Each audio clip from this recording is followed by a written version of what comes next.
दोस्तों क्या आपको एक बात पता है कि स्पेस में वॉयेजर 1 सैटेलाइट काफी दूर तक जा चुका है, इतना दूर तक जा चुका है जितने दूर तक इंसान ने कभी कल्पना भी नहीं की थी। पर क्या आपको ये नॉर्मल सी बात पता है कि इंसान स्पेस में चाहे कितने दूर तक भी चला गया हो, फिजिकली ना सही मगर उन्होंने अपना एक अंश बेशक भेजा हो। सैटेलाइट क्या है, हमारा एक अंश ही तो है। जी हाँ दोस्तों, जो कि हम इंसानों से कनेक्टेड है, हम इंसानों की पहचान है। वो चाहे स्पेस में कितना भी दूर चला गया हो, मगर क्या आपको पता है कि साइंटिस्ट लोग कभी भी जमीन में 12 किलोमीटर से अंदर तक ही नहीं जा पाए। जी हाँ दोस्तों, वो लोग स्पेस में इतना दूर तो चले गए मगर हमारी धरती के अंदर 12 किलोमीटर नीचे नहीं जा सके। जी हाँ दोस्तों, हमारी धरती में सबसे गहरा गड्ढा जो है वो 12 किलोमीटर का है और उससे नीचे आज तक साइंटिस्ट कभी भी नहीं जा सके। उसके नीचे क्या है किसी को नहीं पता। और तो और हमारी दुनिया में जितना भी पानी मौजूद है यानी कि सी लेवल में से सिर्फ 5% ही एक्सप्लोर्ड है और बाकी का 95% के बारे में कोई नहीं जानता। दोस्तों मम्मीज के बारे में आप क्या जानते हो, जैसे कि मम्मीफिकेशन के बारे में क्या आप मम्मीफिकेशन जानते हो? मम्मीफिकेशन उस प्रोसेस का नाम है जिसके द्वारा किसी बॉडी को प्रिजर्व किया जाता है, यानी कि उसे उस स्टेट के लिए तैयार किया जाता है जिसके बाद वो बॉडी काफ़ी दिनों तक मतलब कि बिना सड़े और गले बिना खत्म हुए जिंदा रहे, मतलब जिंदा तो नहीं पर बिल्कुल उसी तरीके से रह सकती है जिस तरीके से उस बॉडी को पैक किया जा रहा हो। जी हाँ दोस्तों, पर आपको क्या ये बात पता है कि उस टाइम पर जो वो लोग क्या माल मसाला लगाते थे वो आज के टाइम में किसी को भी पता नहीं है। जी हाँ दोस्तों, ये कुछ ऐसे फैक्ट्स है जो कि हमारी दुनिया में हमें जानने बेहद ही जरूरी है। कुछ ऐसे डॉक्यूमेंट्स है जो कि इस दुनिया में विलुप्त हो चुके हैं, यानी कि डॉक्यूमेंट से मेरा मतलब है कुछ ऐसी जो कि सामग्री और जो कि इंस्ट्रक्शन या फिर यूं कहूँ कि मैं माल मसाला है जो कि हमारी दुनिया में से विलुप्त हो चुके हैं। अब मगर वो आज के टाइम पे होती तो पता नहीं हम उनसे क्या क्या कर लेते। जी हाँ दोस्तों, जैसे कि मम्मीफिकेशन, एक्चुअल में मम्मीफिकेशन किस तरीके से की जाती है और उसको करने के लिए कौन कौन से केमिकल का यूज किया जाता है दोस्तों, ये आज के टाइम में किसी को नहीं पता। तो फिर उन लोगों के पास वो नॉलेज कहाँ से आई और उन्हें ये नॉलेज कौन देता था? दोस्तों ये सब है ना कितनी अजीब बात। और तो और क्या आपको ये बात पता है कि पिरामिड आज से 5,000 साल पहले बनाए गए थे इजिप्शियन के द्वारा, मगर उस टाइम पे तो कोई बिजली नहीं होती थी, ना ही कोई नापने वाले इंस्ट्रूमेंट का खोज हुआ था। तो फिर उन्हें कौन गाइड करता था कि उन्होंने इतने ज्यादा एक्यूरेट तरीके से पिरामिड्स को बनाया? दोस्तों ये चीजें ना उस टाइम पर मौजूद थी पर वो टाइम के साथ आते आते विलुप्त हो गई और आगे आने वाली जनरेशन को कभी ट्रांसफर ही ना हो पाई। क्या आपको पता है इसी तरीके से वायरलेस इलेक्ट्रिसिटी का भी इन्वेंशन निकोला टेस्ला के द्वारा कर दिया गया था, पर कई सारी कंपनियों ने मिलकर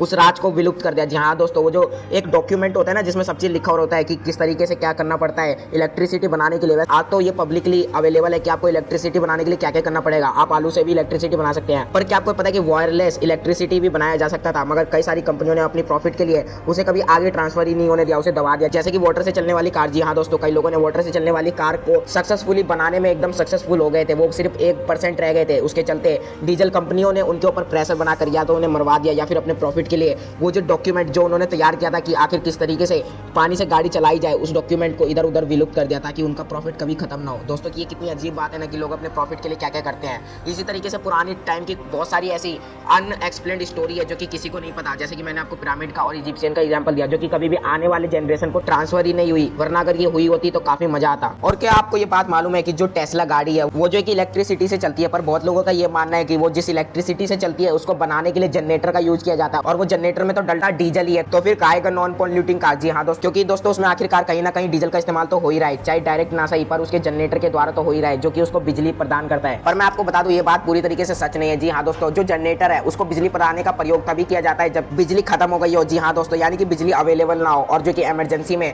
जनरेटर को चलाने की जरूरत पड़ती है, वरना तो जितने भी जो इलेक्ट्रिसिटी से चलने वाली गाड़ियां होती है वो सारी गाड़ियां सोलर पैनल के द्वारा चार्ज की जाती है। जी हाँ दोस्तों, उनको जो कि डायरेक्ट सन की एनर्जी से पावर पॉइंट पर जो कि एनर्जी उनको स्टोर करके मिलती है और जिसे वो खरीद कर अपनी गाड़ियों में भर लिया करते हैं। जी हाँ दोस्तों, ये फैक्ट काफी सच है। और तो और आपको ये बता दो कि जो वो डीजल वाली बात है वो सिर्फ कुछ टाइम के लिए सही है, क्योंकि जिस टाइम पर बिजली अवेलेबल नहीं होती उस टाइम पर डीजल का उपयोग करना ही पड़ता है। हो सकता है आने वाले टाइम में इसका भी कोई ना कोई जुगाड़ लगा लिया जाए। और क्या आपको ये बात मालूम है कि अगर आप पतंग उड़ाते हैं तो इसके लिए आपको जेल भी हो सकता है? जी हाँ दोस्तों, वैसे मैं आपको कहूँ तो हो भी सकता है और नहीं भी हो सकता है, क्योंकि अगर आप ऐसे इलाके में रहते हैं जिसके काफी नजदीक में एक एयरपोर्ट है तो हाई कोर्ट के मुताबिक, यानी कि यूं माने हाई कोर्ट नहीं सुप्रीम कोर्ट के मुताबिक, अगर किसी से उस पतंग को कुछ ज्यादा नुकसान होने वाली आशंका रहती है, जैसे कि अगर आप ऐसी जगह में रहते हैं जहां पर आपके आसपास में प्लेन की लैंडिंग या फिर प्लेन टेक ऑफ करता है, यानी कि आप एयरपोर्ट की जगह पर रहते हैं और आसपास में बसे हुए हैं, तो दोस्तों वहां पर पतंग उड़ाना काफी खतरनाक हो सकता है, क्योंकि उससे कई लोगों की जान जा सकती है। अगर वो पतंग कभी उड़ते उड़ते प्लेन से टकरा गया या फिर लैंडिंग के वक्त उनके टायर में अटक गया या कुछ और सीन से वो प्लेन को नुकसान कर दे तो दोस्तों कुछ भी हो सकता है। इस कारण से कई लोगों की जान जा सकती है, जिसके चलते सुप्रीम कोर्ट ने इसे बैन भी कर रखा है। पर अगर आप ऐसी जगह पर रहते हैं जहां पर आसपास में कोई एयरपोर्ट नहीं है, दूर दूर तक भी एयरपोर्ट से कोई रिश्ता नाता नहीं है, तो वहां पर आप उड़ा सकते हैं, पर वहां पर आपको तब भी बैन लग सकता है अगर आपके उड़ाए हुए मंजे से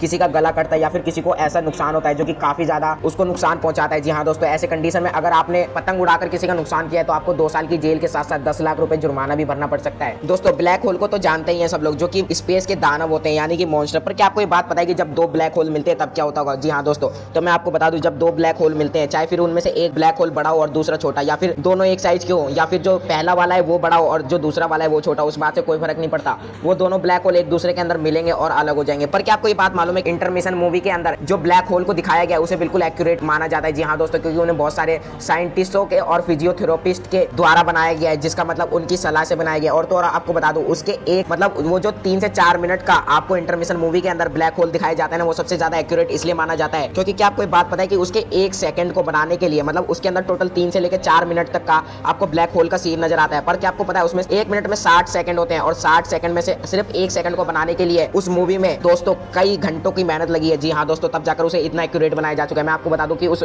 1 सेकंड को बनाने के लिए उन्होंने 7 दिन तक लगातार मेहनत की है। मतलब कि 7 दिन में लगा लो आप कितने ज्यादा घंटे होते हैं दोस्तों। उम्मीद करता हूँ इस वीडियो के माध्यम से आपको कुछ ना कुछ नया जानने को मिला हो, फिर वो चाहे ब्लैक होल ही क्यों ना हो। दोस्तों वीडियो पसंद आई हो तो इसे लाइक कर दीजिएगा, चैनल पर नए तो सब्सक्राइब कर लीजिए।